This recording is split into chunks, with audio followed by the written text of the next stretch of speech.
নমস্কার বন্ধুরা, এই যে মিনুদি রান্নাঘরে আবার এসে পড়েছি রান্না নিয়ে। তাহলে আজকে কি রান্না করব বন্ধুরা? আপনারা তো বড় চিংড়ির মালাইকারি খেয়েছেন। মালাই মানেই ধরুন নারকেলের দুধের এবং নারকেলের এই ছিবড়াটাকে বেটে। এবার যদি ঘরে নারকেল না থাকে তাহলে কি মালাইকারি খাবো না? অবশ্যই খাবো। তাহলে কিভাবে খাবো? এই দেখুন, আমি এই যে নিয়ে নিয়েছি বড় বড় চিংড়ি মাছ। এই সাইজে চিংড়ি নিয়েছি বন্ধুরা। এই চিংড়ি মাছ নিয়েছি। চিংড়ি মাছ রান্না করব আমি লাল মিষ্টি দই দিয়ে। মালাই মানে দুধের মানে নারকেলের দুধের বদলে আমি মিষ্টি দই দিয়ে রান্না করব। তাহলে দেখতে থাকুন কিভাবে করি, সঙ্গে থাকুন।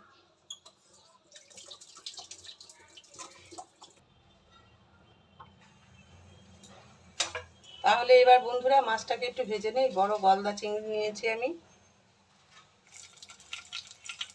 এই যে চিংড়ি মাছ,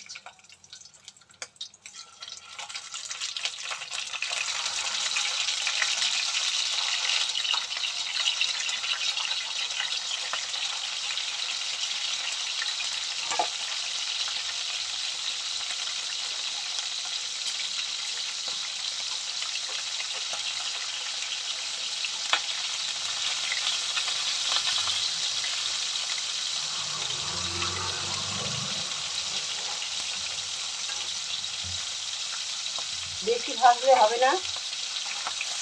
চিংড়ি মাছ মালাইকারি মানে একটা মিষ্টি মিষ্টি খাবার। বেশি ছিবড়া করে ভাজলে মাছটাকে হবে না। এই যে আমি এরকম করে ভেজে নিলাম।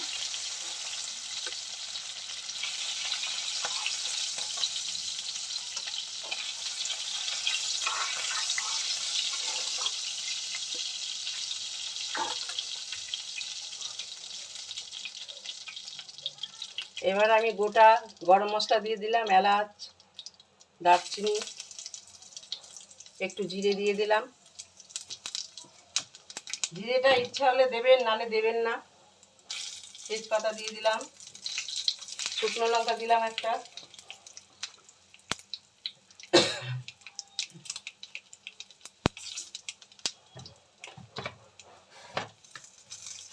তেলের মধ্যে 1 চামচ চিনি দিয়ে দিলাম।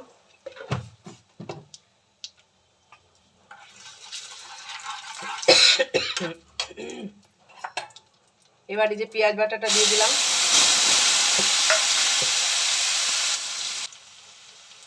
পেঁয়াজটা আমার একটুখানি কষানো হয়ে গেছে। এইবার এখানে দেব রসুন, লঙ্কা, আদা দিয়ে দিলাম একসাথে বাটা।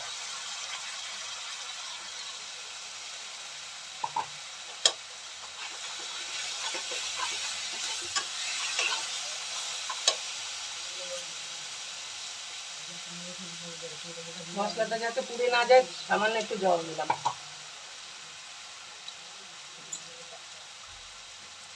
দিয়ে দেবো হলুদ গুঁড়ো,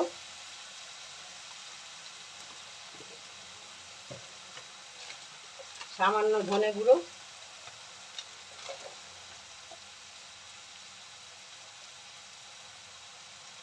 জিরে গুঁড়ো অল্প পরিমাণে, ছোট চামচে 1 চামচ। এবার মশলাটাকে ভালো করে কষিয়ে নেব। তাহলে বন্ধুরা আমার একদম মশলা কষে গেছে, দেখুন তেল ছেড়ে দিয়েছে মশলা দিয়ে। এবারে আমি এই যে 100 গ্রাম লাল নবদ্বীপের একদম বড় মিষ্টির দোকানে লাল দই নিয়েছি 100 গ্রাম। এই 100 গ্রাম দই আমি ফেটিয়ে ভালো করে দিয়ে দেব। দইটার মধ্যে সর আছে।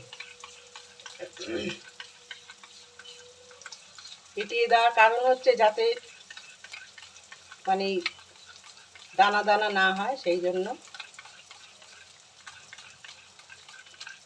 এটা খেলে বন্ধুরা বুঝতে পারবেন না যে এটা নারকেল ছাড়া হচ্ছে। একদম তেল ছেড়ে দিয়েছে আমার মশলা দিয়ে। আমার দইও ফাটানো হয়ে গেছে। এই যে লাল দই, মিষ্টি দই পুরোটাই আমি দিয়ে দেবো।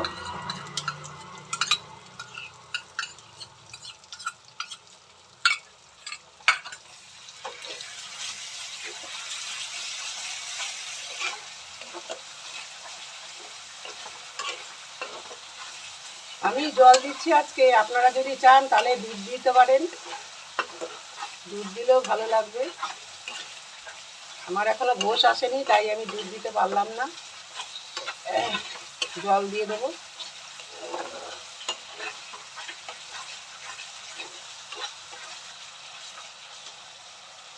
এবার আমি একটু জল দিয়ে দিলাম।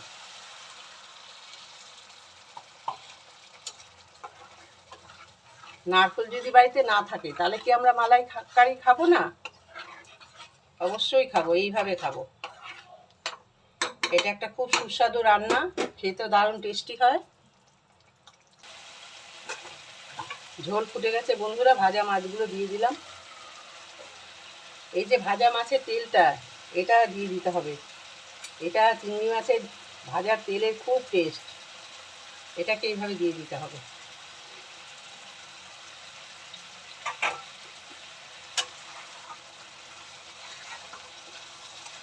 ব্যাস, আর 2 মিনিট ফুটাবো, তাহলেই হয়ে যাবে আমার নারকেল ছাড়া মালাইকারি,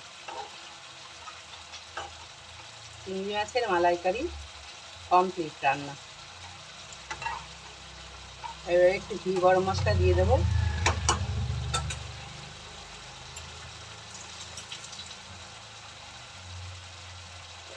একটু ঘি দিলাম।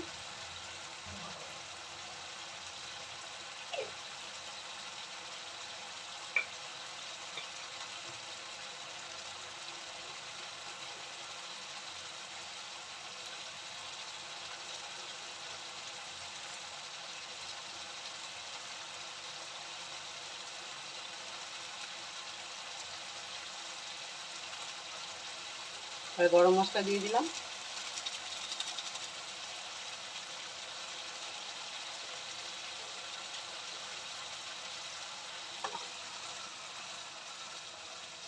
একদম মালাইকারি রেডি বন্ধুরা, এইভাবে করে খেয়ে দেখতে পারেন, দারুণ একটা রান্না।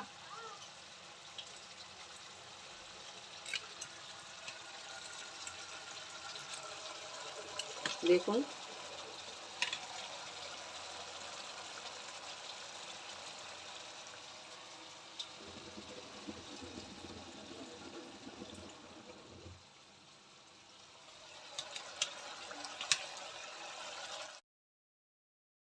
হাই, কেমন আছো তোমরা? নিশ্চয়ই ভালো আছো, আমিও ভালো আছি। এই দেখো, সব লোভনীয় খাবার নিয়ে চলে এসেছি। আজকে কী কী খাবো বলে দিই। এই যে এটা হচ্ছে লাউ পাতা বাটা, এটা হচ্ছে আট ট্যাংরার রসা, আর এটা হচ্ছে চিংড়ি মাছের মালাইকারি, নারকেল ছাড়া চিংড়ি মাছের মালাইকারি। তাহলে আর বেশি কথা বলবো না, খিদে পেয়ে গেছে, অনেক বেলা হয়ে গেছে বন্ধুরা। খাওয়া শুরু করছি, সঙ্গে থেকো। ভিডিওটা ভালো লাগলে অবশ্যই একটা লাইক করে দিও, আমার পাশে থেকো তোমরা।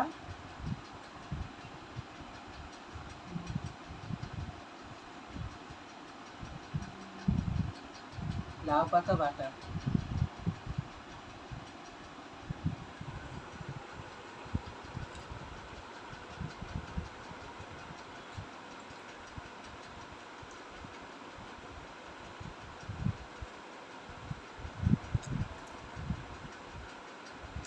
দারুণ একটা লোভনীয় জিনিস।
চিংড়ির মালাইকারি।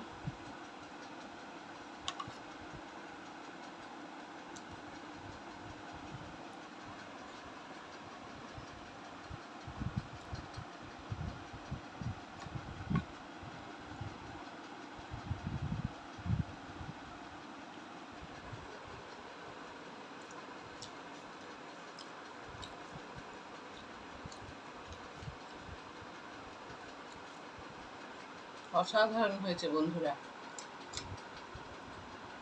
নারকেল ছাড়াও মালাইকারি রান্না করা যায়।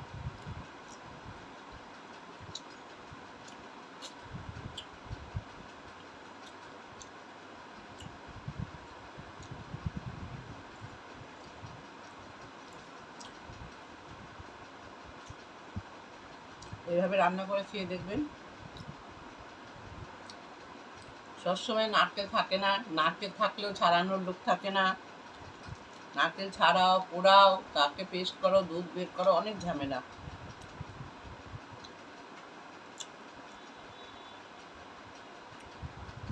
কি বলবো, দারুণ হয়েছে, দারুণ। যেমন সেন্ট হয়েছে তেমন টেস্ট।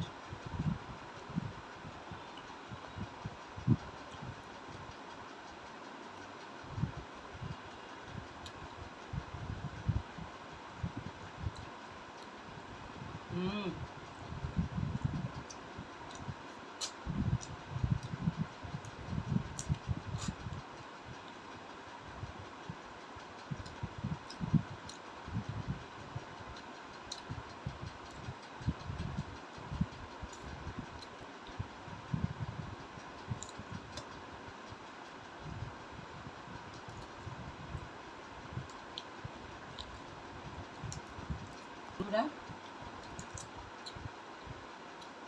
ভিডিওটা শুধু শুধু আর বড় করবো না। দারুণ হয়েছে চিংড়ি মাছ রান্না। এইভাবে করে খেয়ে দেখবেন আর আমাকে কমেন্ট করে জানাবেন। তাহলে আজকের মতো বিদায় নিচ্ছি। আপনারা ভালো থাকবেন, সুস্থ থাকবেন। আর ভিডিওটা ভালো লাগলে অবশ্যই একটা লাইক করবেন, আমার পাশে থাকবেন। টাটা।